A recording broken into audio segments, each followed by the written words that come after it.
everyone. Good evening. My name is Dedra Lane. I'm the Chief Operating Officer for Park Heights Renaissance. I want to thank you for joining us this evening for our April community meeting. And before I turn this meeting over to our very own Jasmine Myers, who will be hosting tonight, I want to just acknowledge our Chief Executive Officer in her absence, Yolanda Jiggets. We also want to send some positive strength and energy to the family of our very own Nick Mosby and the death that his family has experienced. We send him healing strength and energy and hold him and his family closely throughout tonight's meeting. So for those of you who don't know, I am introducing Jasmine Myers. And for those of you who do know, she is simply someone that we get to share with you again. Thank you for hosting us tonight, Jasmine. Thank you all for having me. Hello, family. Hello, Park Heights community. Thank you all for being present today. I am super, super grateful to just be here with you all, to have you all present and to just have us all here on purpose. Community meetings for me is one of those things that you know that the people that are showing up are serious about their community, right? They don't play about their neighborhoods. They don't play about their people. So thank you for everybody who is present with us today and for everybody who decided to show up on purpose. We are extremely, extremely grateful for you all. All right. Now, some of you may know me as Jasmine. Some of you may know me as Juanima. My preferred name is Juanima. However, whatever you know me by, we are going to be family regardless, so it does not matter. I'm sure you will get to call me whatever is most comfortable for you, and I'll be able to receive you in love in that manner. So again, welcome everybody. We're super duper excited to have you all. And we really are looking forward to some really, really cool updates. The weather is changing. People are coming outside again. So we are on the move. The Park Heights community is getting developed, all right? So we definitely want to make sure that we update you all and fill you all in and just make sure that we got some feedback from you all about how you guys are feeling about the things that we are going to be doing and moving around in the community. But before we start, really quick, y'all, I am the violence prevention coordinator here for Safe Streets. And before we move forward in this meeting today, I just want to give a shout out because yesterday, our Safe Streets Park Heights family celebrated a quarter of no homicides and no shootings in the Park Heights community. So we are now a quarter down. We got a lot more quarters to go. But we just want everybody to know we are on our way to 365, y'all. And then all the 365s that happen after that. But it is a community effort. It does not just take this Safe Street family. It takes each and every last one of us, our programs, our input, our influence.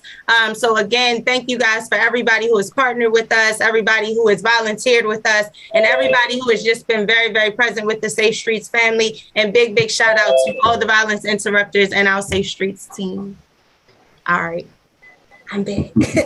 All right, before we get started, everybody, I do want to just welcome a few of the people that we have on our call. Again, thank you, Ms. Danelle Pender. She is our community liaison. She's going to be speaking on behalf of Nick Mosby and his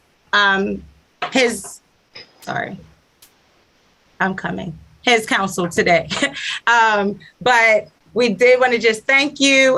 Thank you to Ms. Kelly, who is here, Ms. Yolanda, who is here from DPW, all of our board members from PHR, Ms. Freedom from Center of Hope, LifeBridge. We're super duper excited to have you all here and just have you all present with us and have your influence and everything that you have to say. And Ms. Rebecca Mark is in the building from the mayor's office as well. So welcome, everyone. We are excited to have you. And we're going to go ahead and get moving forward. So the first thing on our agenda today, we are going to be doing some council and district updates, and Ms. Pender is going to be updating us. And before she comes to the floor, everybody, I just want us to make sure that we welcome her with some positive energy, some warmth, some love. Ms. Donnell is a pillar in our community. She does a lot of work here in the Park Heights community. She is one of the founders at Ambition and Excellence for Sister Saving of the City. So we definitely want to thank you for all of the work that you do. Thank you for your influence. And just thank you for being present here in the Park Heights community and doing the footwork and being part of the groundwork that is happening with all of the development. So again, we want to welcome Ms. Donnell Pender at this time. Thank you so much.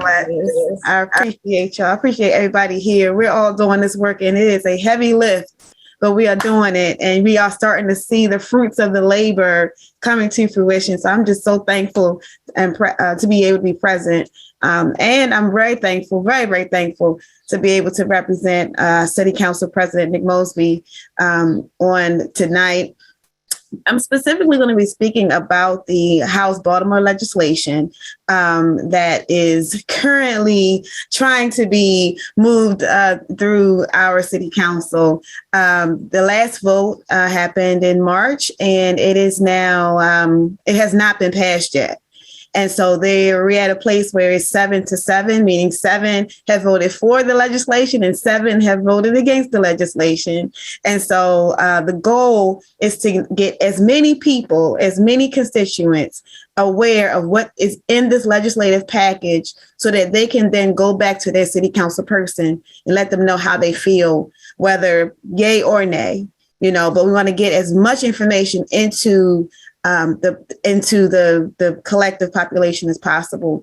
Because if you are someone who you do not see the benefits of this legislation, then you can give your pointers and your suggestions as to how to make the legislation better so that when it goes to vote again, which will be soon, that hopefully we can get more of a majority so that we can pass the legislation. So without any further ado, if I can know how to use my share screen, I'm going to do a quick presentation, no more than 3 to 5 minutes of it. And then hopefully, if you guys have any questions, then I can be able to answer them. Okay, so you should see my screen.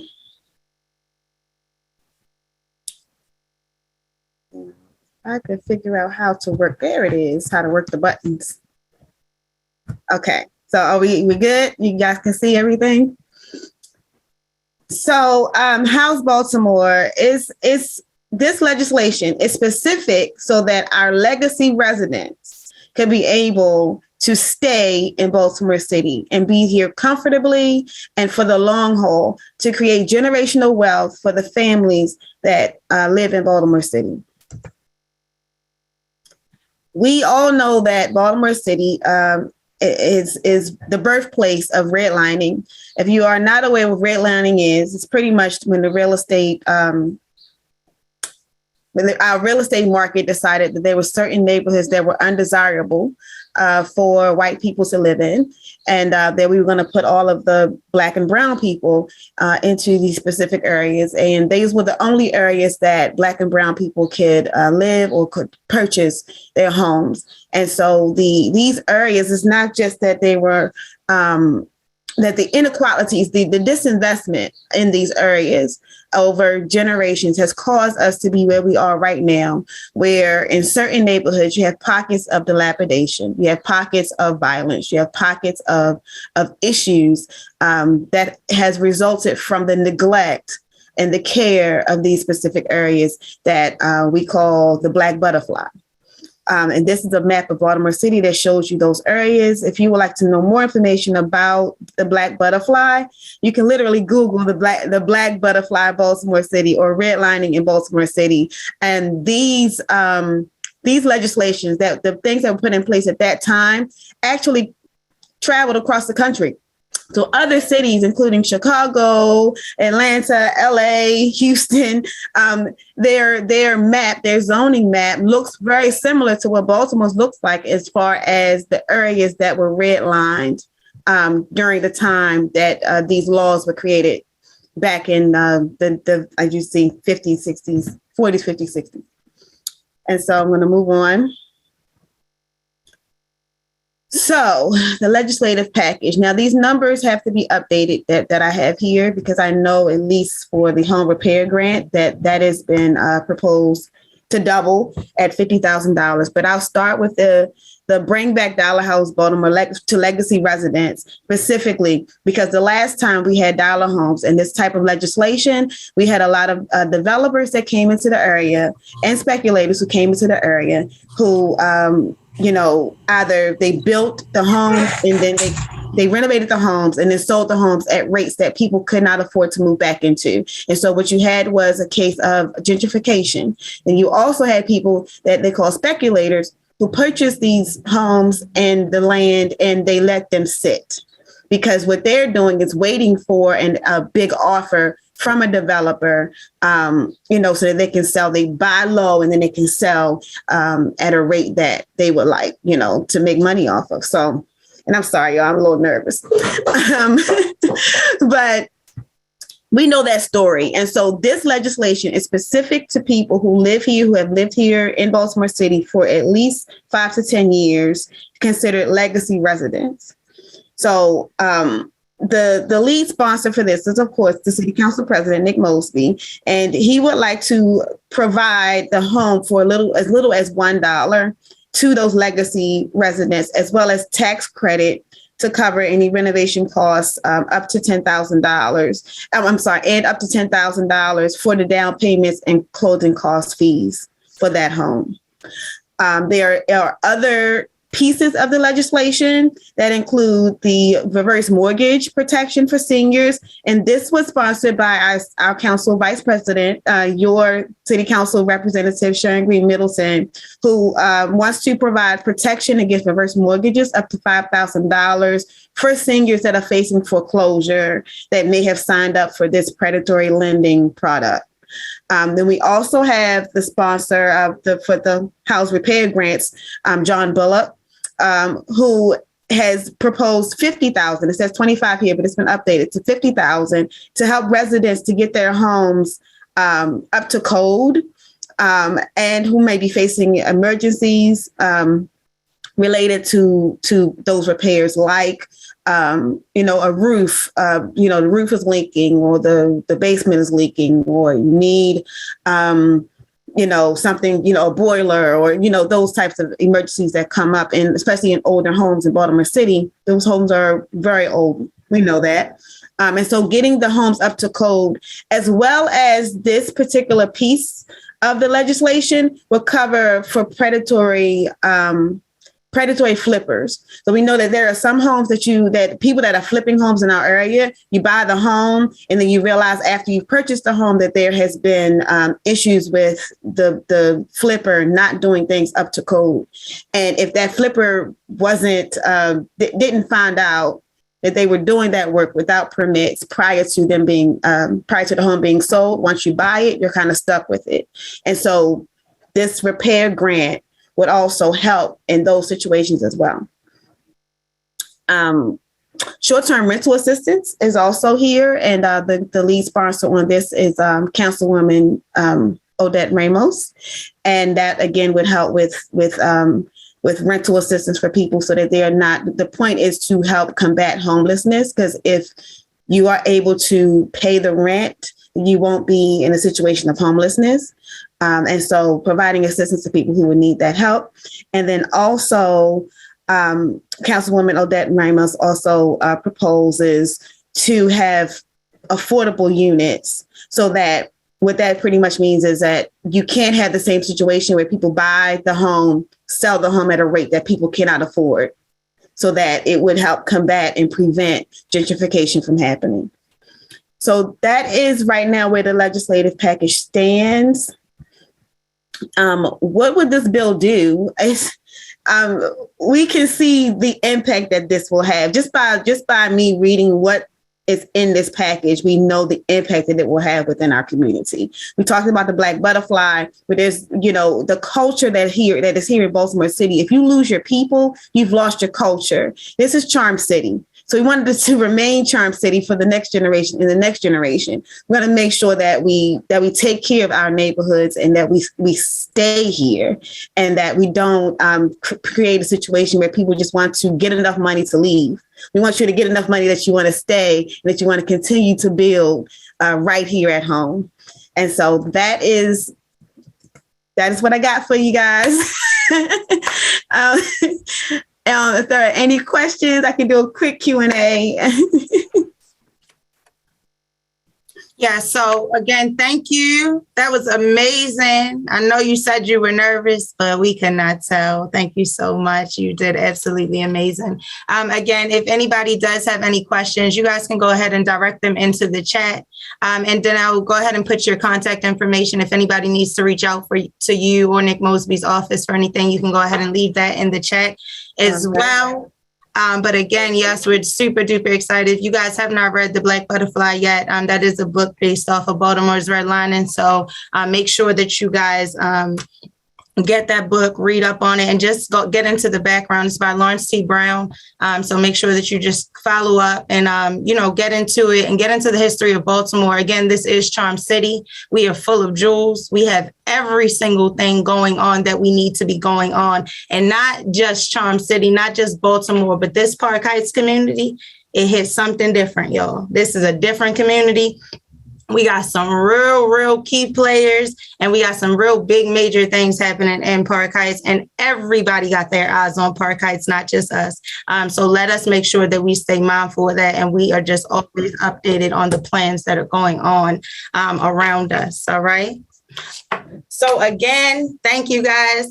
Next, moving forward, we are going to go into some city agency updates. All right. And we are going to start off with Ms. Yolanda Winkler. She is our chief from Department of Public Works. So we are going to get into the Water for All program. And then following her, we are going to have our very, very own, well, I'll get into them after. Let's go ahead with Ms. Yolanda. Get her in here real quick. Well, good afternoon, and thank you for inviting me. And I'm certainly happy to be here. It's always a pleasure to see so many familiar faces. I see Brother Bilal. I worked with him when he was a legislator. And of course, Ms. Pender and council office. And certainly, please, Ms. Pender, give the council president my condolences. This is a difficult time for all of us because there's so much happening in the world. And so we just have to stay prayed up, no matter what religion or what denomination we are a part of. Prayer makes the difference. So don't want to get on my bandwagon there, but want to just move right into what you asked me to come here for. And I think, is Charla here? Is Charlotte on the call? So I just want to quickly give you DPW updates, and then I'm going to have Charlotte give the presentation about Water for All and tell you everything you need to know about. She's a subject matter expert as it relates to Water for All, and she'll be able to answer all questions. But just quickly, want you all to remind the residents that there is no trash collection on tomorrow. Tomorrow is an official city holiday. So if your trash is normally picked up on a Friday, the makeup day will be Saturday. All right. So just help us in getting that word out. We have it in the media. We have it on our social media page, and we put it in social media. Also want to remind you that the mayor's cleanup is coming. It's coming April the 30th. And boy, do we love, I know in my household on the springtime, it was always a shift where you switch your closets, switch your behavior. In other words, take off your clothes and have less clothes on, but be presentable and present, right? And so it's that time for us to just straighten up and clean up Baltimore. And so the mayor is having a spring cleanup, April the 30th. It's pretty much all day. And at the very minimum, and thank you, Rebecca, for putting that in the chat. So she's put the link in the chat, but at the very minimum, the idea is to clean up where you live. Right. And so as we get closer and closer to April the 30th, we're going to be reaching out to some communities, and you're going to hear more and more about it. And we're going to be really promoting it. And the mayor, of course, is going to be out cleaning up in various neighborhoods. So there's a link also for you to sign up and join him wherever he may be throughout the city. All right, Charlotte, you ready? I bought you some time. She is definitely here. Charlotte, you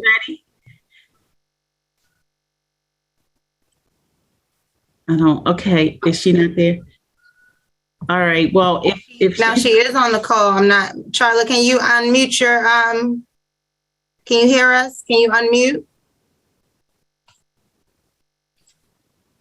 Do you have access to the presentation, Yolanda? Oh, yeah, I can speak to it if she can't unmute yet. She says, I apologize. She's having audio problems. So we were asked to come and talk about Water for All. And so Water for All is a discount program designed to make water bills more equitable for all residents, whether they are homeowners or tenants. And so the mayor, who was an advocate as a councilman, he became even a more stronger advocate as the mayor. And he was successfully working with the council, able to get the legislation passed to allow us to have such a program. Who is eligible for Water for All? It's Baltimore City residential households whose income is below 200,000, 200% of the federal poverty level. The formula is used to calculate the maximum a household should pay for annual water and sewer service based on a percentage of their annual income. The difference between the calculated maximum and the estimated annual water and sewer bill amount would constitute the household's annual discount. So for instance, in terms of the 200% federal poverty level, with a 4-member household, anyone, that household with a $53,000 income level and less would qualify for this program. Is Charlotte up yet? Because I wanted her to give an example of what that means in dollars and cents as it relates to someone receiving a discount. Because that's what I don't have. All right, I'll keep going. What has to happen in terms of the persons that qualify? They're either homeowners who have a water bill in their name, or a tenant whose name is on the water bill and who pay the city directly for water and sewer services.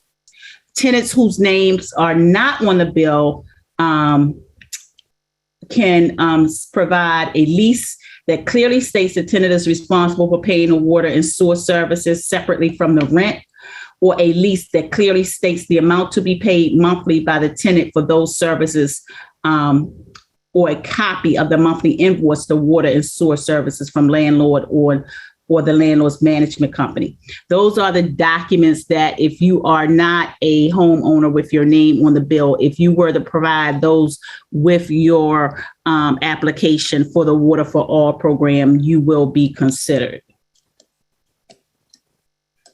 How to get more information about Water for All.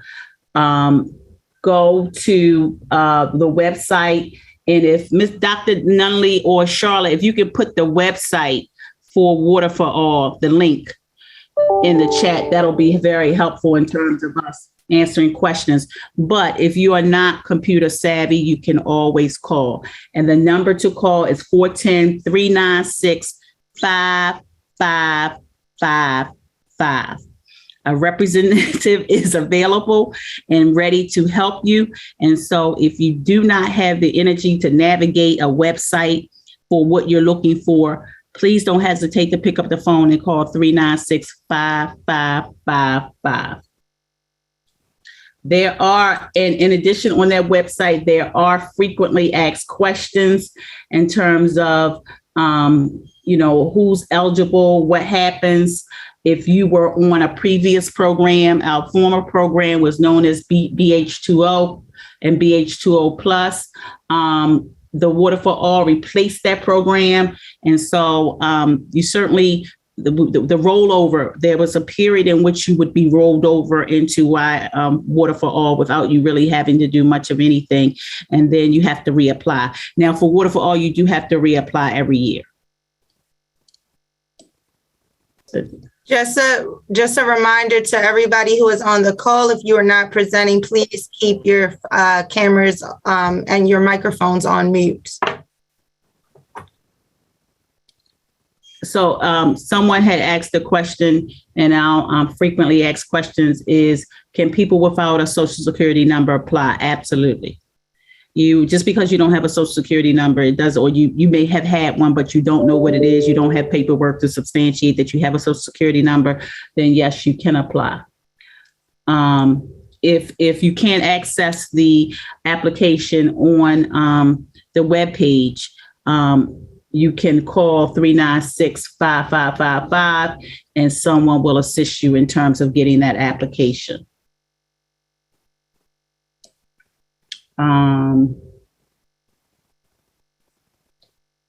Let's see what else.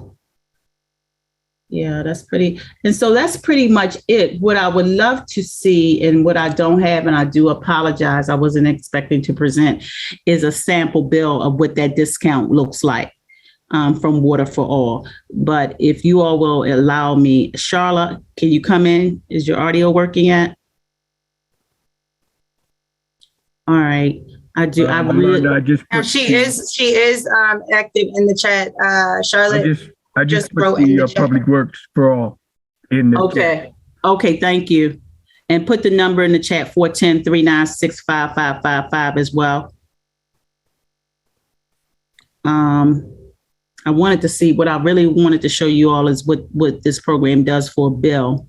Just a simple example. And I wanted Charlotte, she said she's going to log in from her personal computer. She apologizes. So if you want to, that's all I have. Do you have any general questions that I could maybe answer until Charlotte logs on? If not, Wanima, if you want to go to other speakers to present, and when Charlotte is available, if we can come back to her, I would appreciate it, because she is the subject matter expert on this. And I really want you all to see how it really works. What does it mean? How much is a bill reduced as a result of this Water for All discount that is currently available to all the residents in Baltimore City? Is it possible that we could get like an email or something and get it emailed to us, or her contact information, to have that conversation after the call? Or I don't know how long it's going to be in terms of. I tell you what, I'll make sure you get it. I'll take responsibility for getting it to you. Okay. Probably not today, but because I'm going right into another meeting after this. But on Monday, when I get in the office, I'll send you the pertinent information that you can share with the residents and have in your office, even some applications perhaps. Yes, so we do actually, that's what I was going to let everybody know. Here at 3939 Reisterstown Road, we do also have the applications for the Water for All program. I have some in my office, in the Safe Street office, and we also have them downstairs on the desk as soon as you walk in. So, and there's a drop box for applications as well. So if you guys are looking for applications to fill out, they are accepting applications right now. So you guys can come to 3939 Reisterstown Road and pick it up. Thank you so much. All right. Thank you. Thank you. We appreciate you, Queen. Thank you for being present. That was a beautiful presentation. They on a roll today, Mr. Fuzzy. It was fuzzy, but I fought through. You know, honestly, that was really, really great navigation.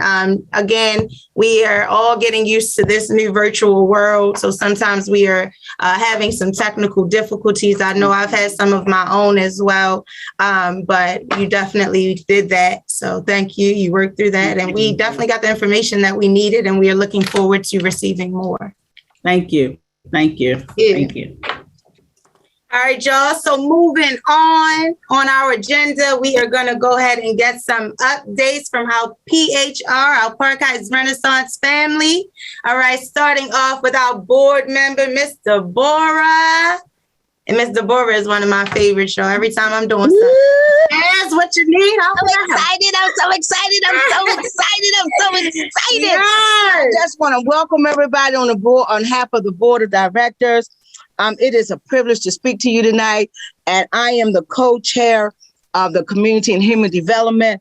But I'm here tonight to talk to you about something that is near and dear to my heart, and that is voter engagement and civic engagement.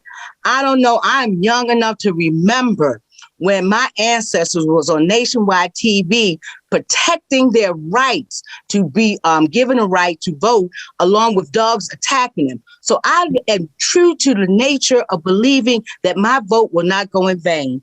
So with that in mind, One Park Heights campaign is kicking off the, as I'm calling it, the Get Out the Vote campaign. It is a 4-part endeavor that we're going to kick off tonight, and it is recruitment. That's why we're here tonight, to make sure that all stakeholders, all community members, everybody that's involved will have an opportunity to become registered voters. We're going to make sure that we're going to train you to go out and register people. We're going to train you to be like Jesus did, send you out 2 by 2, because it's strength in numbers.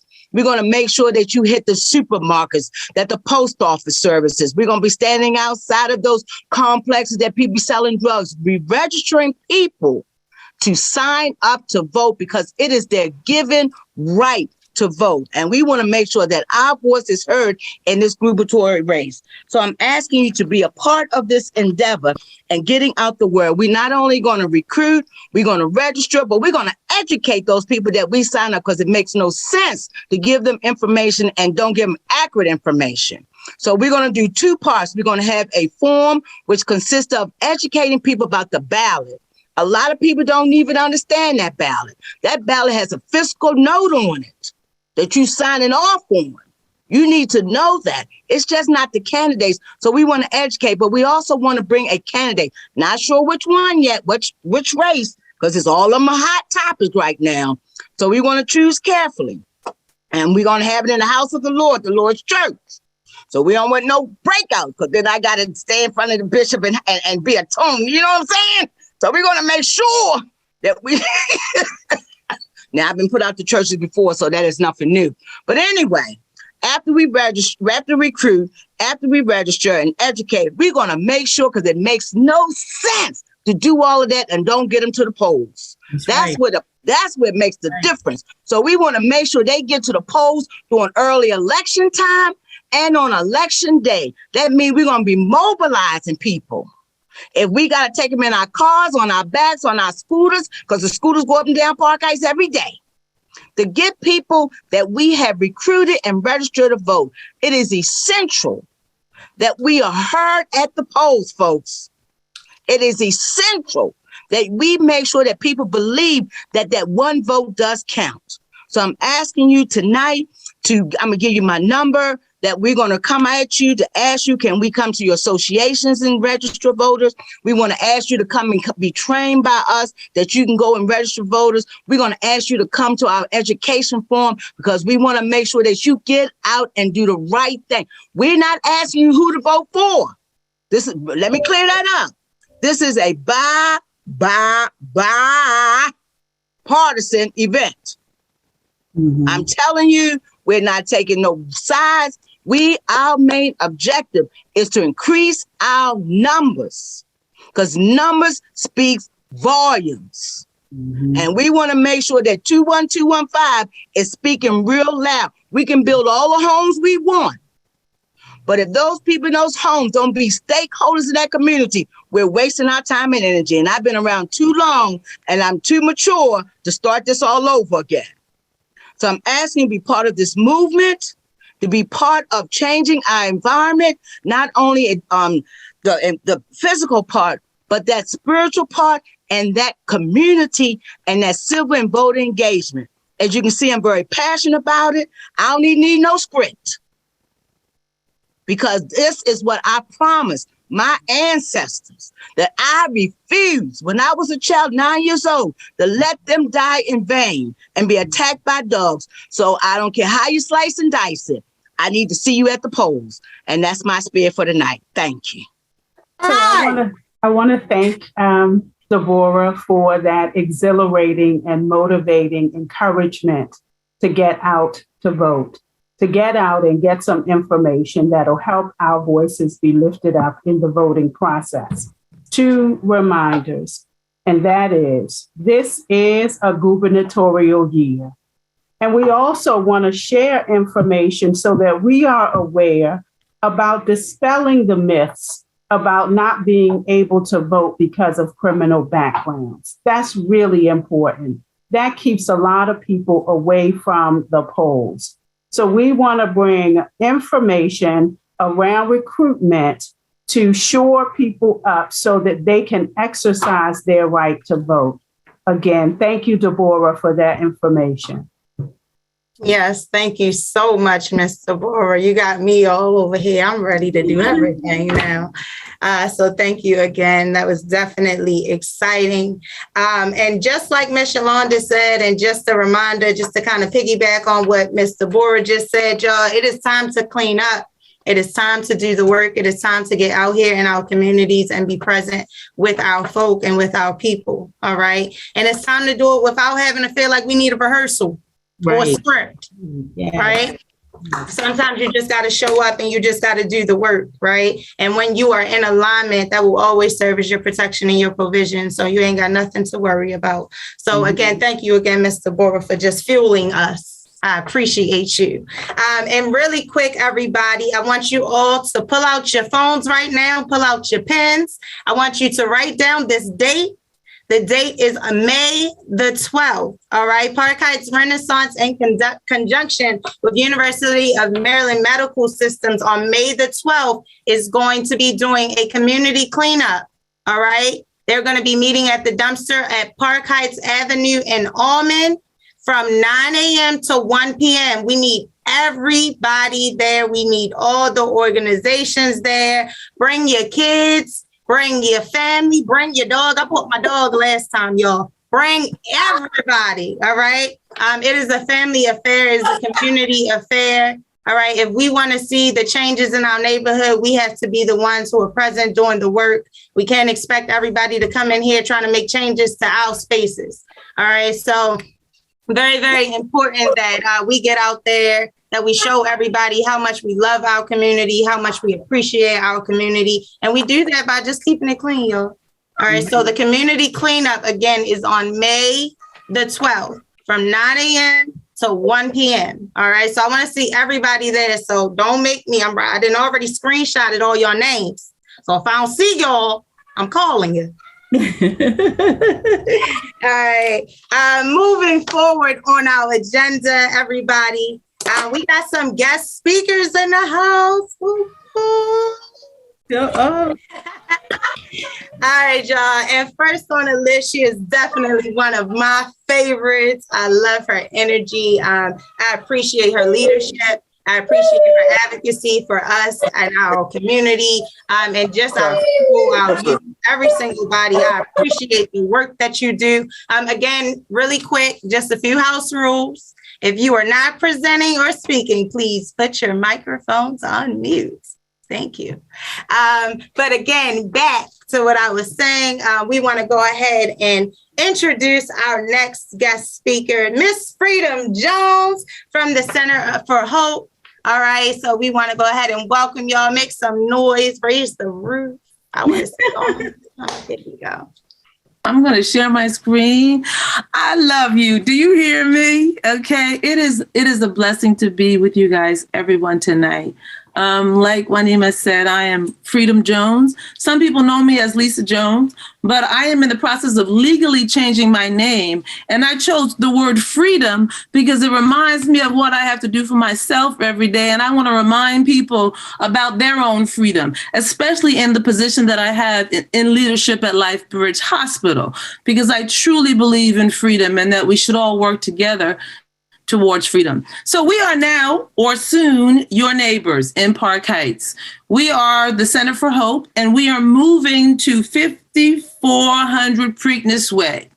Our opening will be, I'll tell you that after, but who are we? Because, you know, my grandmother always told me, know who your neighbors are, speak to your neighbors, you know, love your neighbors. And so that is something I truly believe in. And for me, as in my role as the Director of Community Violence Intervention Programs for the Center for Hope, I truly believe in love and loving my neighbor. So I am a part of the leadership of the Center for Hope.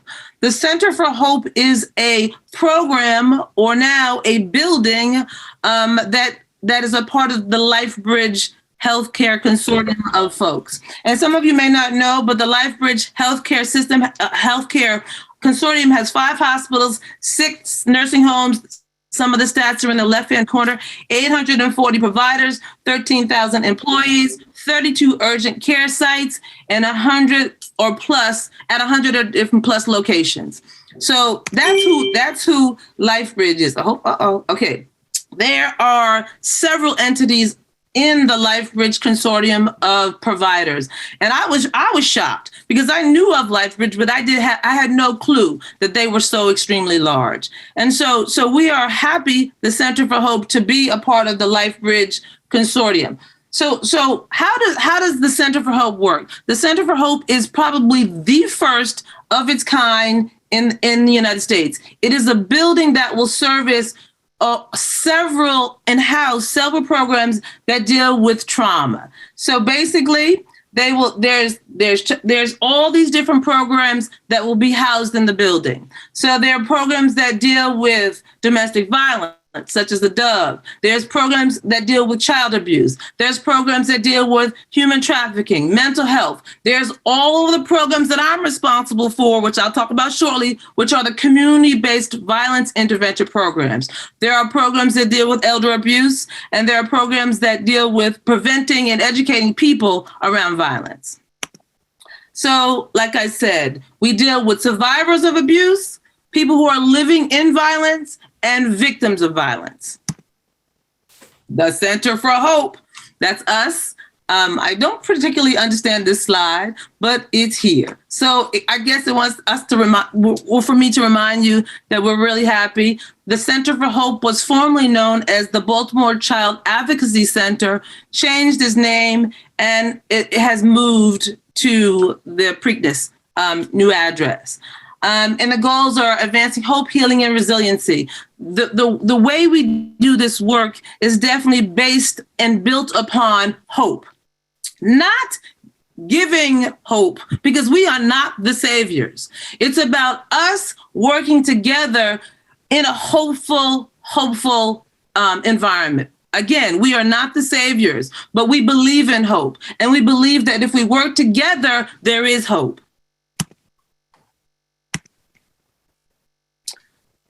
Some of these stats are a little older, but these are some of the stats that the Center for Hope actually delivered. So they provided like over 4,711 victims of abuse. And this is not current, but this will give you some examples of some of the work that they've done. 3,172 individual therapy services with 7,893 connections to clients. Gave 2,000 children who were victims of abuse supports. I don't have to read them, so you can see them yourselves. And these numbers are amazing numbers. I mean, it speaks about the work that's being done by approximately 83 staff who work for Center for Hope. During COVID, they did a lot of work. It was before my time. I actually started last June, so I'm fairly new. They service domestic violence services, child abuse responses, even in COVID. They provided 2,328 health therapy sessions. Safe Streets workers were on the ground, and they serviced 1,100 kids with masks and donations, and food supplies were distributed. So the Center for Hope, where are we? We are now, like I said, your neighbors. Our address is 5400 Preakness Way. We are kind of behind Sinai. The new building. I've been touring the new building. The new building is amazing. The space, and you'll see the next slide, but the space, there are rooms so that the community can provide trainings, and they will house about 100 different people in a specific room. So there's conference centers. My goal under the Community Violence Consortium of programs that I serve is to do a youth conference. So the space, the facility has the ability to do and support large groups for the community. I've already been approached by some of the folks at the mayor's office who want to do training for Safe Streets in the building. So there will be an opportunity for community members to use the building. And like I said, know your neighbor, know what resources are there for all of you to use. And the Center for Hope will be a resource. Don't need that slide.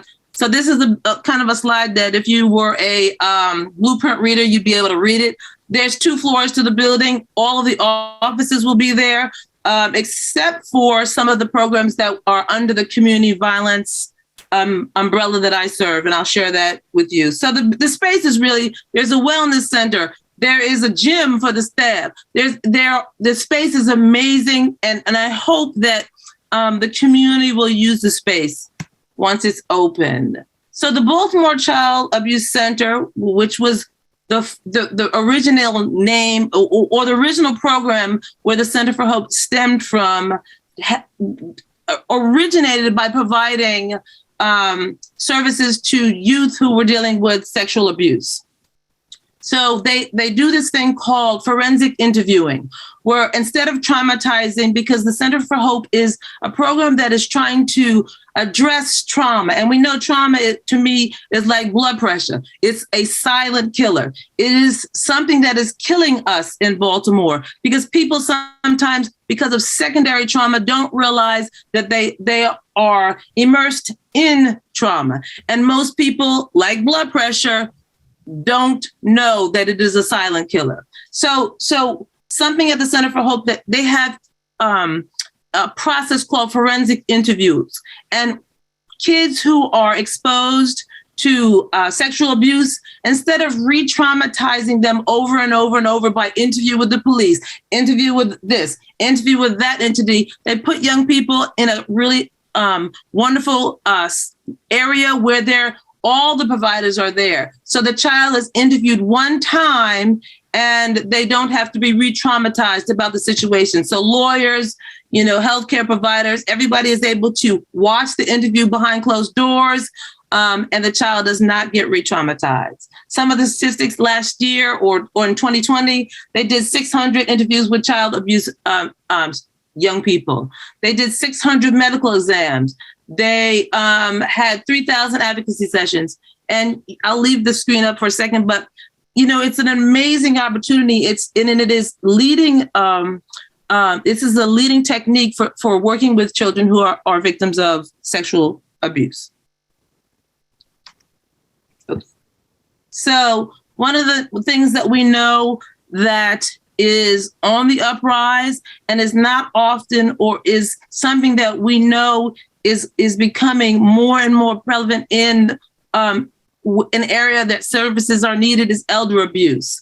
Center for Hope does provide lots of supports, counseling for folks who are victims of elder abuse. So that is a resource. And we want the community to really take advantage of using the Center for Hope for counseling and services to help folks in this community around elder abuse.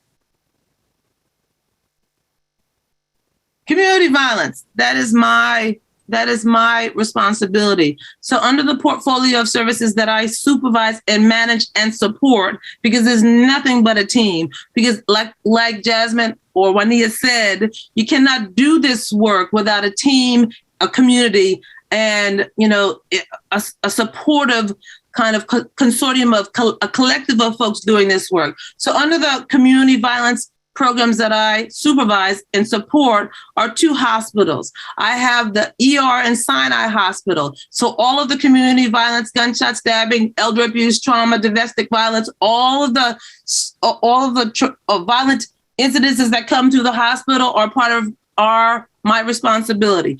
We have Grace Hospital. Grace Hospital has elder abuse, domestic violence, all of the community violence supports in the ER also, as well as community violence. We have 2 Safe Streets hospital responder programs under those hospitals. I also have Safe Streets Belvedere and Safe Streets Woodbourne McCabe, and the potential for other Safe Streets are possible. We have no longer Baltimore Links. We have Baltimore Paved, Pathways for Advocacy Against Violence Everywhere is a program where we work with families that have been exposed and experienced gun violence or loss or severe violence. So PAVE is a program that supports all of Baltimore, and especially in certain zip codes around family violence. And we also have the Coogee program, which is a program that I think Juanita may know about, but it is our youth component. And the youth component, we have a youth radio station. We're building that out. And we're in partnership with the Safe Streets Park Heights. We're building a youth council. So they'll have youth. There'll be youth from the Belvedere site and youth from the Woodbourne McCabe site. And we are also building a radio station there where young people will have an opportunity to share their voice and provide solutions through podcasts, receive a small stipend to complete a project and talk about violence in their community. I was pretty excited. I just got a small grant to broaden those services. So I'm excited to have Wanima and Kevin, who are partnering around this, to really support young people around developing youth development skills and their voice in Park Heights. Like I said, I have the 2 hospitals, and I'm pretty excited about the potential for expanding services under community violence, which is the thing that I'm very passionate about. We also, Center for Hope has a campaign called the Red Desk Campaign. The Red Desk Campaign is a memorial that sat in front of Sinai Hospital last year. There was 112 deaths that reflected on every child that was killed to gun violence or violent incident in Baltimore. And unfortunately, we know that process, those horrific situations have continued. So when we open the Center for Hope, and I'll share that information at the end, our opening will be May 4th, and there will be a ribbon cutting ceremony. Then the Red Desk will be displayed. During the Safe Summer campaign, the Safe Streets component took the Red Desk because I truly believe that there should be no child that's ever forgotten. So people had an opportunity to create a butterfly and put a message of hope in memorial of the young people who lost their lives. And those butterflies will be displayed in the lobby of the Center for Hope, or you can ask and I can share some of those butterflies because we have several that were created last year. So there is advocacy work that happens at Center for Hope. We believe in, and one of the things I think that we forget sometimes is that and you can provide services and resources, but if you don't make the change from an advocacy perspective, cycles they continue. So we do have plans to work with folks around lobbying for things that are important. So we do a lot of that work. If you need to contact anybody, Adam Rosenberg, who was supposed to be doing this presentation tonight, but I truly believe I was supposed to be here because I truly believe that everything happens in divine order. He is the executive director for the Center for Hope. His information is here. Martha Napleson is the vice president of government relationships and community development. She is the lobbyist who works for the Center for Hope, and I am the director of community violence intervention programs for the Center for Hope. My information is there. I also would like to share one of the things that we're working on at the Center for Hope during our opening week. We are having a prayer breakfast, and the prayer breakfast is in partnership with Northwest Faith Partners. They did a prayer breakfast last year and had. I'm so sorry, Freedom, you're muted. So sorry, it was an accident. That's okay. I still love you. Maybe I'm talking too much. I'm from New York, so sometimes I talk too fast. Maybe I'm supposed to slow down. So on May 5th, like I said, the ribbon cutting and the opening for the Center for Hope will be May 4th. May 5th is the National Day of Prayer. So a core component in community violence is the faith-based leadership. So we are pulling together 75 faith-based leaders from Baltimore and asking them to begin to share and sign a covenant. And the covenant will be all of their signatures and having them to connect and engage around a plan around what they can do in their faith-based places of worship around violence. So we're excited that is happening May 5th. The other thing that is happening is is the, hold on, the community. Because, the Center for Hope, like I said, is your neighbor. Maybe I have it, maybe I don't. Hold on. We are neighbors now. And so, the Center for Hope should not do this without the community. So we are going to do a block party. And the block party is our way so that folks can see the building. You can take a tour. Folks can come out and enjoy some food and refreshment. That will be May 15th. It's a Sunday from 12 to 3. So that is the opportunity to engage the community. So tell everybody there'll be food, fun, refreshments. We will have a lot of activity out there so you can really check out the Center for Hope because I'm going to stop sharing. Like I said, this is in your neighborhood. We are neighbors. And we are encouraging us to work on hope together, so that you have a space that you can have meetings. And if there are any questions, I'm happy to answer some. It's probably a lot of questions. Uh-oh. Janelle has some questions. I just need your contact information so that we can connect ASAP. There's a lot of synergy in what you're doing and what's, and you know what? And I'm going to be really honest with you all. You all have to hold us to the grind and to the fire. Although we are in your neighborhood, LifeBridge is a big entity. It is up to us. I will come to you. I will go to anywhere, as Juanima knows. But you guys have to come to us also. Ask for the things that you need. Ask for the things that you want in your community. I don't leave any stone unturned when I think I can get something to help folks. Mm-hmm. So you have to do that. And that's what the Center of Hope should be about. Okay. It is opening. So please, my contact information is in the chat, everybody. Yeah.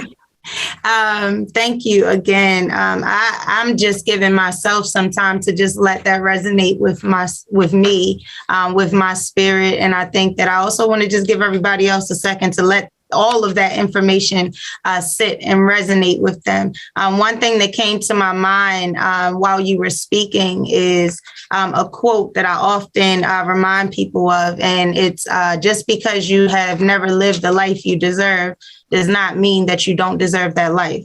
And I want to make sure that we constantly remind the members of our community, that we constantly remind the youth in this community that our futures are dependent upon them, and that we need them just as much as they need us, and that we have the resources. So again, if y'all see some children, if y'all see some elders, they are in need of help. There are times where we got to drop off blankets because somebody BGA isn't paid. So we just want to, again, make sure that we are those hope pushers in our community and our hope dealers. That's what I like to call us, hope dealers, right? So let's create an infection and some influx of dealing hope around this community of Park Heights moving forward. And like I said, we are not the hope givers. You understand? Let's be clear, because I struggled a little bit with the name. Hope comes from all of us. Hope is something that we can do together. Okay, so I really wanted to make that clear. And like I said, maybe there's a reason I'm doing this tonight instead of Adam, but I am extremely, extremely hopeful about what that building can do and provide in Park Heights. Absolutely. We're excited to just see it. We're all going to be there at the block party, at the opening. We're going to watch y'all cut that ribbon. We're excited to be a part. Yes. And again, I see it's some information being exchanged in the chat, some phone numbers, some emails. Make sure that you guys are following up in there as well. And again, as Ms. Free told you all, we do have the Coogee radio station at Park Heights Belvedere site as well. And our next Park Heights Youth Council meeting is going to be on April the 19th. We had our first meeting 2 weeks ago, but we are going to be having our follow-up information session on 4/19 at 4 p.m. at 3939 Reisterstown Road. So if you guys do know any youth in the Park Heights community that are showing any type of developing and leadership skills, send them our way. We are definitely looking forward to it. We have some money for stipends. Some of you have grandchildren. Some of you have cousins. We want a youth voice in Park Heights. Okay, so let's do that. Wanima and Kevin, they're both at the Safe Streets site trying to develop the youth council. They need youth. So encourage them to come. So that's all I have to say. And unless you have questions for me, I have to bounce to go to hide Easter eggs. Well, thank you so much. We appreciate your presence. We appreciate your purpose. We can't wait to see you, and we are all looking forward to the partnership and the building and the collaborations. If you are a faith-based leader in this community and would like to attend the prayer breakfast, please email me, because we're 75 folks. It fills up. So please make sure that you email me, and I will be sending information out to everybody also. Miss Yolanda has a question from DPW real quick before you leave, Freedom. Sure. Oh, no, I didn't have a question. I was clapping. That was my hand clap. I must have hit the wrong one. Good. Well, I'm happy we're all clapping. Let's all clap together. Yes, come on, family. Make some noise. We can do it together. Thank you so much. We appreciate you coming. We appreciate you. Have a wonderful holiday weekend. Thank you. You do the same. Okay. All right, y'all. How y'all feeling? Everybody still feeling good? I hope that y'all are on fire.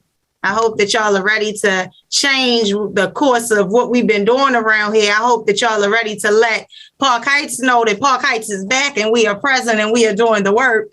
I hope y'all are excited. All right.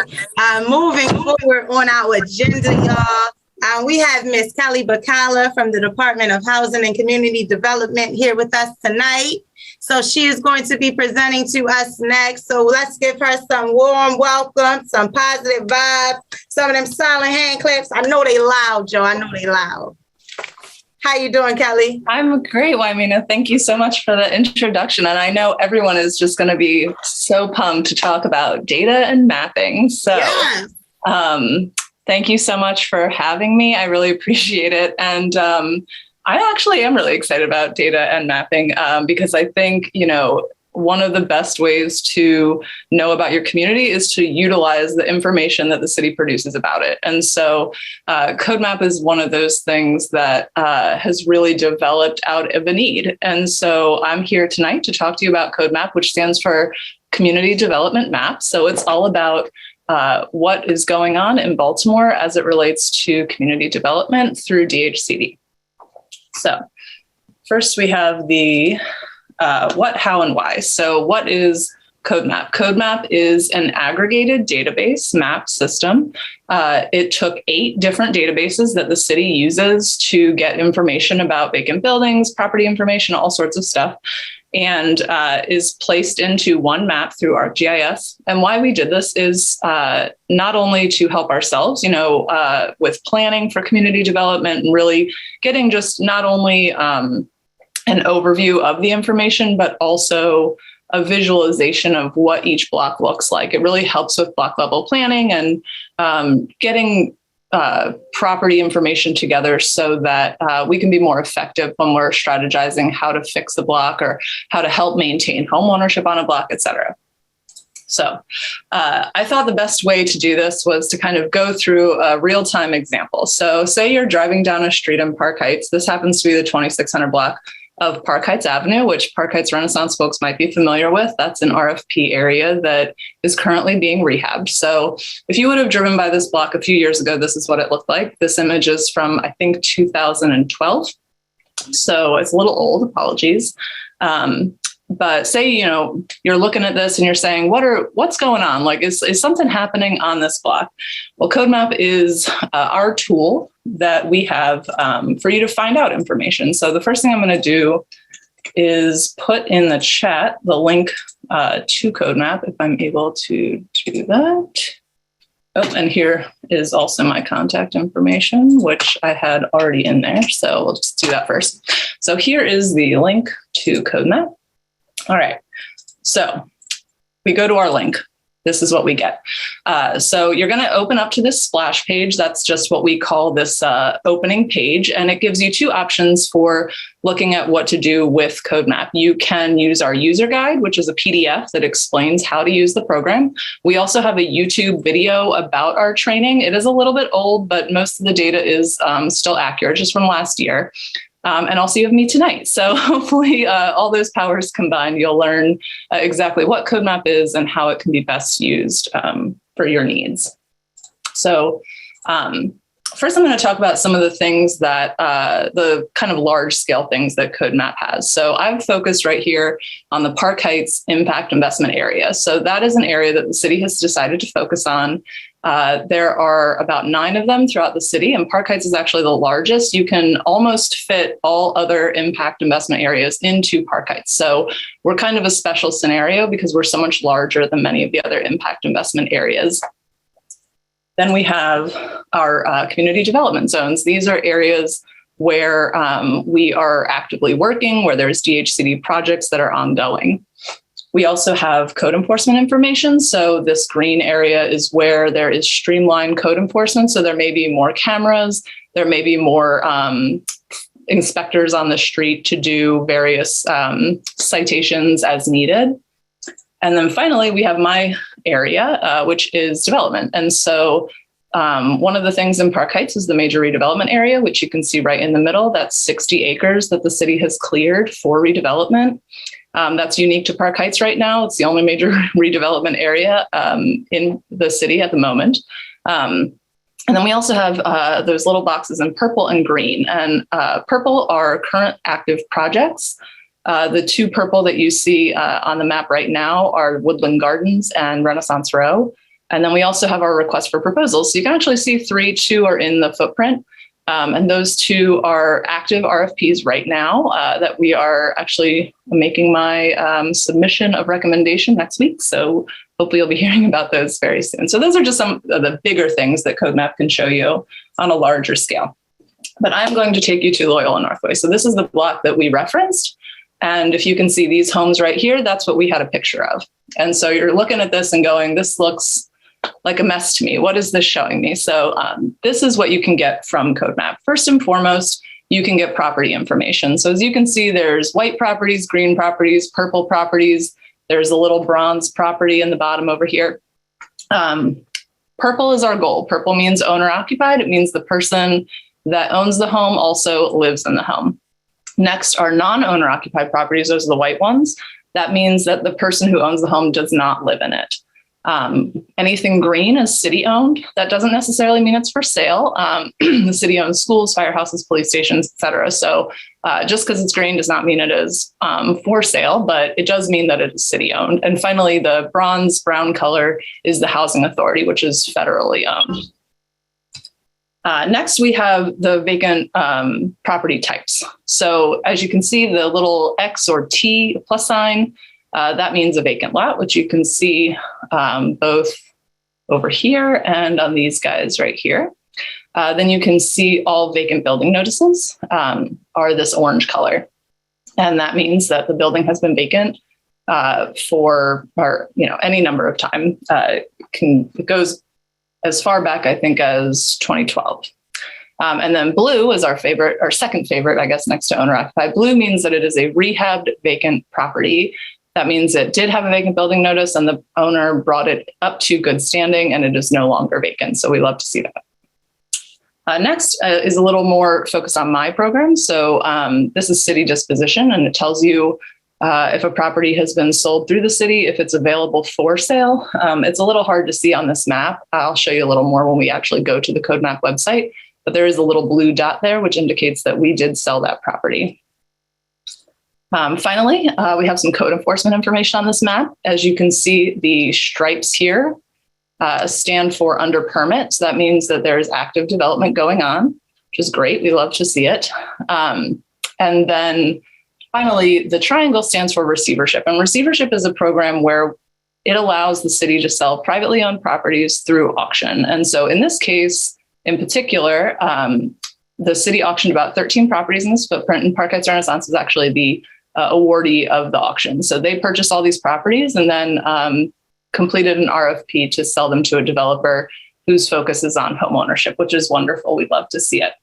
And so today, if you drive past the block, you see this beautiful work in progress, but couldn't be more different.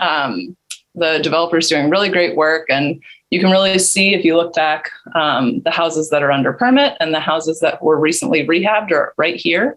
So when you're looking at the block, you really see the transformation of the block. And so that's what you see in CodeMap, and this is what you see visually, as the data. So next, what I'd like to do is close out my PowerPoint. So I'll just say my quick thank you. And I'm going to stop sharing my screen just momentarily, and then I'm going to share my CodeMap page. I'm sharing. All right, so some of you have seen the link to CodeMap. This is CodeMap. Like I said, it takes you to the splash screen where you can watch a recorded training or a user guide information if you'd like it. If not, click OK, and you are into CodeMap. So some of the things that I wanted to show you that CodeMap is able to do, I'm going to zoom in to Loyola Northwood just to get a follow-up on what example I gave earlier. You can put in an address, you can put in a block lot, you can put in a neighborhood, you can put in some schools or certain landmarks. Well, it'll also take you to those areas in CodeMap. And there's just a wealth of information that you can get. So the legend over here will show you every little nook and cranny of a symbol on this screen will show up in the legend. So you can see here we have demolition information. This is Renaissance Row, where there was recent demolition and then permits pulled. And there is now a standing building on there, which is fantastic. You can see the vacant building notices that we've marked, various property ownership information. I wanted to focus a little bit on the layer list just to show you what else you can do. So first and foremost, if you're curious if you can do it, there is a search. So you could put in vacant building. It'll come up with anything that relates to vacant buildings. You could put in foreclosure. There's a few foreclosure items that you can look up. So there's a lot of things that you can just search for. So we can also, some information that I think the public might find a little more informative. There's various zoning maps layers that you can put on, code enforcement districts, your municipal district. So the planning district, the neighborhood development officer district, which is what I am, school districts, police districts, et cetera. You can put in political boundaries, so you can see who your delegate is, who your council person is, et cetera. So just lots of unique information.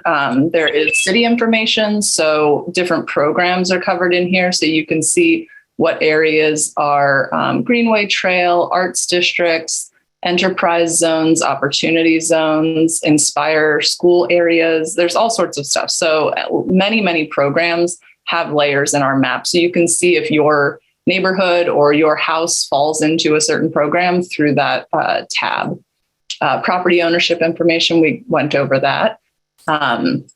Demolitions, vacants, and cleared land. So, again, we did go over this stuff. So most of the stuff up top here was stuff I went over in the PowerPoint, but the other things are just other different items that you can learn. And CodeMap is really, it's all in how much you want to learn from it. The other thing I just wanted to show you real quick is to customize. So if you don't like what you're looking at, if you wanted to kind of do a satellite view, you can do that. There's different layers that you can put on: topography, street view. A lot of people like to see the satellite imagery over it so they can kind of figure out what they're looking at. I typically stay with the default, but a lot of people like to just kind of put a house to a parcel, if you will. The other thing that I use a lot is this measurement tool. So if you're interested in figuring out how big a property is, there's an area tool and a distance tool. So area, you would just click, say you wanted to see how big these 4 properties are, you would just click around it. And there you go. You can find out exactly how many square feet it is. So just a neat little tool. There's also an analyze tool. I'm not going to go too in depth on this, but basically it would allow you to aggregate property information with that same drawing technique that I just used to find distance. So you could look up in a certain footprint. So say you wanted to draw, you can select by polygon or by lasso. So a polygon is more like a structured thing where the lasso is just doing a circle. So say I'm just going to do a lasso, quick circle. I'm going to say this is the area I want to look at. And what it's going to do is highlight all those properties. And then what you can get is information on open bid. You can get information on properties that are under permit, all sorts of stuff. So properties is usually what I get information on because it gives you all the information. And you can save that to an Excel file and then do with it whatever you need. But it's a really handy tool, especially for community organizations. If you're looking for getting mailing addresses or something like that for a certain footprint, this is a great way to do that. I will say that you have to zoom in on the map close enough that you can see the parcel outlines, or that information may not show up. So you do want to make sure you're zoomed in a little bit close, but you can move the item too. So if you have selected by a polygon and say you want to do an area that's bigger, but you want to zoom in, you can just move it, the map. You don't have to stay, you just hold it and then say, okay, this is the area that I want, and I'm done. And then you double click when you're completed, and it gives you this wealth of information. The other really cool thing that CodeMap offers is up on this little hyperlink is a link to other important tools that we have. So one is Key DHCD Tools, which I think is really interesting. This is kind of a placement holder for a lot of where we pull our data from and the different maps that we use as we work in the city. One of the things I think is really cool is the Key Stats dashboard, and it kind of helps us see how we're doing. So I wanted to show you, this is the whole city. So right now, if you're looking at vacant buildings, you can see that there are 14,800 vacant buildings in the city, which is down significantly from 2016. You can see how many new vacant building notices have been issued since 2016. As you can see, in 2016, there was 121. And in 2022, we had 49 of April. So we also have a number of properties that have been rehabbed from vacant buildings. So far we've had 6,629 properties in the whole city and almost 3,000 demolitions. But you can also sort by neighborhoods. So if you'd like to go down and just see how your particular neighborhood is doing, I'm just going to use Central Park Heights, we'll use Central Park Heights as the biggest one. So unfortunately, you can't select multiple neighborhoods to see, but you can do it one at a time. And so right now we have great numbers trending. As you can see, I'm pretty happy with the work that we've been doing. I've been working here since 2018. So I like to think we've been doing something right if the vacant building numbers are going down. So I love this map just because it really helps put into perspective. Sometimes development takes a lot of time. And so it's really nice to actually see that like what you're doing is working. It's just, it is taking time. So it's just something that I think is really interesting and it gives you a lot of information. You can sort it by any number of things: council district, housing market, however you'd like. The other thing that we have on this map is the development map. And this is important for people, especially for residents. If you are looking to purchase a home and you would like to qualify for the vacancy to value $10,000 booster, you can go to this map and find out if your home qualifies. So as you can see, one of the things, it looks pretty similar to CodeMap, as you can see. But one of the things that it will tell you is the vacant building notice more than a year old? And that is how a property qualifies for that vacancy to value booster. So you can find that information here. You can also find that information in CodeMap because any vacant building notice will tell you, it'll say when the vacant building notice was issued. And for any property that had a vacant building notice that's blue, you can look in permits and see when the permit was pulled. So it got a use permit in 2021. So it was vacant for more than a year. So you would be covered for that booster program. There's a lot of information. As I should have gone over this as well. I'll go back to this. But anyway, the development map is here. I'm going to minimize this. I'm having a little trouble seeing the top of my screen.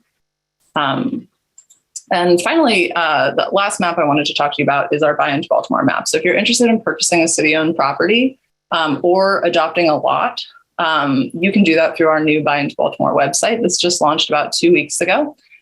So there's different trainings on how to use it if you're in need of that. And then you can enter your site. And as you can see, these are all the properties that are available for some program that is in the city. If you have a specific program or property that you're looking for, you can just type it in the map here, and it'll take you directly to that property on the map. If you don't have a property in mind, you can also put in which type of program you're looking for. Are you looking for open bid? Are you looking for an adopt-a-lot? Are you looking for a side yard program? This is my favorite program. I'll just plug the side yard program really quickly because there's a lot of vacant lots in Park Heights that are city owned. If you live next to a city owned vacant property, you can purchase that property for a reduced rate of $500 as long as the property is under 1,500 square feet. And if it's over, it's just a reduced rate after that. So it's like 33 cents a square foot. But if you're interested in a side yard and you live in Park Heights and the property next door to you is city owned, please reach out to me. I'd love to talk to you about the program because it's a great deal, really helps with the value of your property. And it gives you a yard. So, I think it's a win-win for everybody. You can't get land for $500. I mean, that's just unheard of. So it's a really fantastic program. If you're not ready to purchase it, we also have the Adopt-a-Lot program that allows you to maintain a lot, garden on it. You can have some community events. Feel free to reach out if you're interested in Adopt-a-Lot. I'd love to talk about that program at a later time, but I'm here to talk about our mats. So we'll talk about that for now. So I'm just going to click open bid because that is my territory.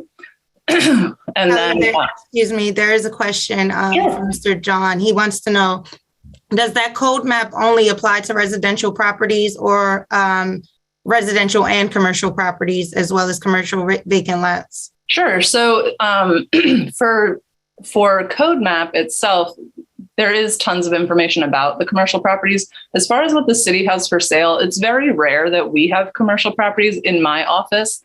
DHCD mostly does handle residential. We do occasionally have commercial. I have an RFP right now that is for a commercial lot.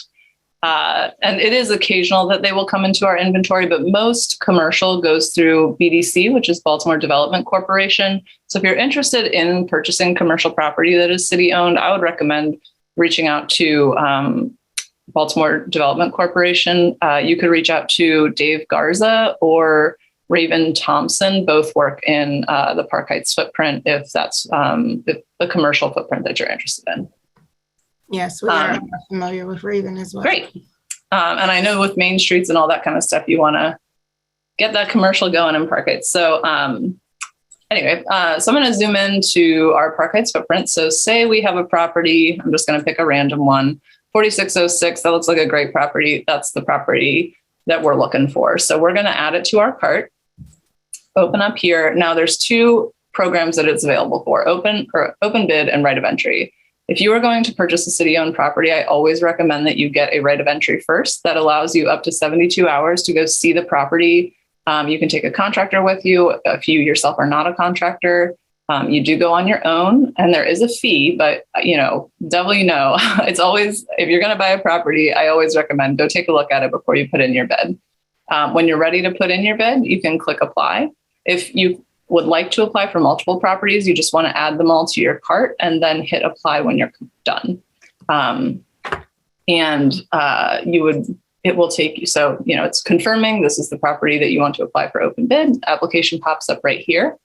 Just a little bit about qualifications. We do ask that you show that you have the developer capacity to complete your project within 12 months. So however many properties that may be, you do need to complete them within 12 months. So that is one of the requirements. So we like to see developer capacity that you are able to do that. We also like to see financial capacity. We ask that you show $90,000 in either a loan or cash, a hard money lender, however you'd like to show that you have the money to rehab the property. I'm going to be very real with you. Most properties take more than $90,000 to rehab that are properties that are city owned. They're in a condition that requires a lot of work. I've heard it can cost anywhere from $150,000 to $250,000, depending on the size of the property. So that is it from me as far as our various mapping information. If you have any questions, I'm happy to answer them. If not, I'll put a few more links in the chat when I'm done. And it was a pleasure talking to everybody. Thank you. That was an absolute pleasure. Thank you, Kelly. I am one of those people like you. I love code mapping. I love data. I think it's really, really important, especially in the work that we all do. It is very important when we start talking about getting certain funding, getting certain opportunities here in our community. So let's all pay attention to what is happening around us, what is happening to us, and pay attention to the numbers, y'all. All right, so thank you again, Kelly. We definitely appreciate you. And I'm about to go play on that code map as soon as I'm finished. By all means, and if you have any questions, feel free to reach out. Again, my contact information is in the chat. Absolutely. Thank you so much. All right, everybody. So we are about 30 minutes before closing. All right. So again, we want to thank all of our speakers who have been present. We have one more speaker who will be joining us here tonight. Dr. Bilal Ali is here in the building with us, y'all. And he is going to be talking about a new proposed recovery center here in Park Heights. So we want to go ahead and open the floor up for you now, Dr. Bilal, and go ahead and welcome yourself and welcome out, to the Well, first of all, I'd like to thank you for allowing me to speak tonight. Yesterday, I spoke to the board of directors for Park Heights Development. Just to give you a little background of what my position is with the company, I am the president of CMDS, and I'm responsible for all clinical operations. And just to bring you up to speed, our company has signed a lease for the property on Park Heights. We're not doing something new that the previous occupancies who were there, which was Gardenia. So just to give you a little overview of what we intend for that particular property, we will have substance abuse, mental health, individual and group services. It's going to be strictly an outpatient. It's going to be IOP and OP. There will be some medication management, and that's based upon what the presenting need of the patient who comes to seek out services there. We do have other facilities. We have a women's facility, which is a 56-bed women's facility at 15 South Fulton Avenue, and we currently have 132-bed men facility at 6040 Harford Road, and we're in progress of probably opening up a co-ed residential program, and I'm really not at liberty to discuss that because it's still in the developmental state. What I understand is that the community had some concerns. I talked to the board of directors yesterday, and there was some misinformation that was being imparted to the community about this is a turning point program, which is not. And I just wanted to clear up any miscommunication and answer any questions that the community may have with the limited amount of time that I have available. That's it. Well, thank you. Nice, quick, and to the point. Yes, I don't think that's how the work gets done. Too many times everybody looking for corners to cut, and they ain't trying to just get straight to the point, Dr. Bilal. So we appreciate you for getting straight to the point and giving us the information that we needed. All right, y'all. And if you want to open it up for about maybe 5 minutes or so for people to ask any questions, I'll entertain any questions and try to clarify any questions that anybody may have. So what I'm actually going to do right now, I'm actually going to take this time to open the floor up in a second to all of questions for all of our community members, our community organizers, and everybody who is just present on this call who may have some questions. So again, thank you so much. If you guys have any information or questions directly for Dr. Bilal, you guys can go ahead and direct them into the chat. He also did put his contact information in the chat as well for you all to follow up with him. If you'd like Dr. Bilal, you can go ahead and add it back into the chat again, just for anybody who did not get a chance to catch it earlier. Okay. All right. Okie dokie. And again, before we move forward, everybody, we do have a couple of community events and just some shout outs that we want to give out today. Again, we want to shout out the Safe Streets Park Heights team, all right, for their quarter of nonviolence and no homicides and no shootings. We have not had a homicide or a shooting here in the Park Heights area since January the 4th. So we are super, super grateful for all of our violence interrupters who are on the ground, boots on the ground, all of our community members who have been assisting us and just helping to push the message of a safer Baltimore and safer streets here. April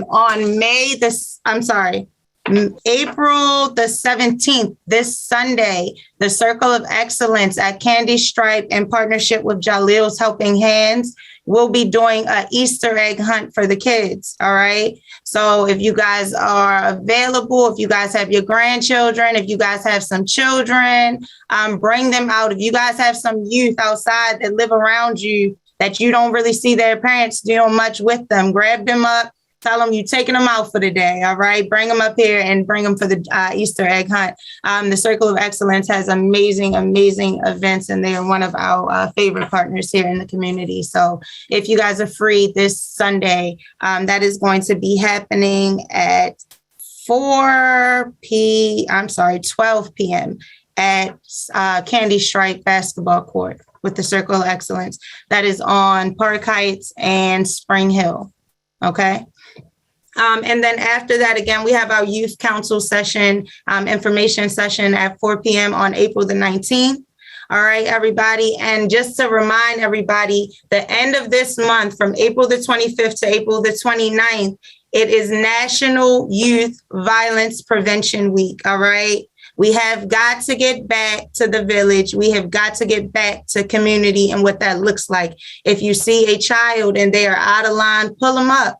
Get them in order. It is time that we all get back to what community, village, raising our children and building these communities look like. So if you guys know any youth, make sure that if they're having any trouble in the communities, if they're having any trouble in school, reach out to the Safe Street Baltimore family. And we would definitely be open to just working with you all and building with you all in that regard. All right, so now I want to open the floor up at this time for any questions, any suggestions. If you guys have any events that are coming up, we want to also open the floor up for that. All right, so please let us know. Now is the time. We are here and we are listening. Okay, this is Miss Catherine from Sisters. Catherine from Sisters Saving the City, and we have started training our neighborhood associations, training individuals in the community on community organizing. And we were blessed to get a grant from Park Heights Renaissance so that we could have this training. So it will be for the next 3 Saturdays, 10 o'clock in the morning. I did put the link in the chat so you can go there and get the link. So just try and get there maybe about 10 of 10 so that you can be included with this training. And of course, if you have any questions at all, just, reach out to me. And now we have enough space for about 1,000 people. So if you know some other folks around the city that need to join in this so that we can work more collectively, then let them know also. Thank you. Any questions? Catherine? I can't ask you. Any questions? Okay. All right. Dr. Bilal, the 4400 block of Park Heights Avenue, there's going to be what is that? I'm sorry. Your camera is muted. Right at the corner of Wiley and Park Heights Avenue. It's in the strip mall. Okay. Where they have the dollar store. Right there, we have the building on the end where, if people are familiar, that's where Gardenia's outpatient program was located at. Okay. Thank you so much for that. I left my contact information in there again, my cell, my email. If anybody have any questions, they want to reach out, please feel free to do so. And I look forward to working with the community, because that's what I do. Look forward to building with you and working with you as well, Dr. Bilal. Thank you for being present and for taking some time out of your schedule to be with us today. I appreciate it. Thank you so much. I got to get out of here. All right, we will see you soon. Thank you again. Okay then. Thank you. Is there any more updates, any more events that anybody wants to update on us on? Going once, going twice. All right, and so to me. All right, and just to kind of follow up again real quick, Safe Streets does do food giveaways every single Monday. The location is always updated at the Safe Streets Baltimore page, as well as a robocall is sent out on Mondays from the PHR family. And on Thursdays, food giveaways are happening at Plantation Park Heights, directly across from 3939 Reisterstown Road on the corner of Park Heights and Spring Hill. So if you know any families who are in need of food, they should not be in need of food this week. All right, we have food available. And if you know any children who are not eating, we also do bag lunches on Mondays. So that is that. I'm going to go ahead and pass the mic back to our Chief Operating Officer, Ms. Dedra Lane, everybody. And thank you guys for having me. I appreciate you all. And I am wishing you guys love and light. And while, again, we are celebrating a lot of newness and a lot of wins, we are still taking some losses. So, again, I do want to extend my condolences to the family of Mick Mosby, as well as to our own Aisha Burgess in the middle of their losses, as well as to anybody who is suffering or dealing with any loss of any sort at this time. Thank you, guys. Thank you so much, Jasmine. And thank you again, family, for joining us for our April community meeting. I'd like to usher us forward in the spirit of gratitude, and on behalf of our Chief Executive Officer, Ms. Yolanda Jiggets, I'd like to say thank you. Thank you to the Park Heights Renaissance staff who work diligently every day to make an impact in the community that we either live in or get to serve in. I want to say thank you to the Park Heights Renaissance Board of Directors, who supports the work that we do every day and is our voice. They are our advocates. They are the ones who work strongly to keep the steel straight in our backs to be able to do what we do on a regular basis. I want to thank our partners who joined us tonight to share information about their respective programs. And I want to thank you, our community members, our community residents, our community stakeholders, and our community partners. I want to echo Jasmine's sentiment and remember that we agreed to send love and light to our very own Nick Mosby and his family, and to any and everyone who may be experiencing the loss of a loved one, keeping in mind that a grief shared is a grief decreased. So let us know that we are not islands, we are community, and we are created to be dependent one upon the other. The last thing I want to say is, whatever your belief system, whatever your faith, let us collectively be grateful for creation. Let us be grateful for grace. Let us be grateful for another opportunity to pay it forward. Have a wonderful and safe holiday weekend.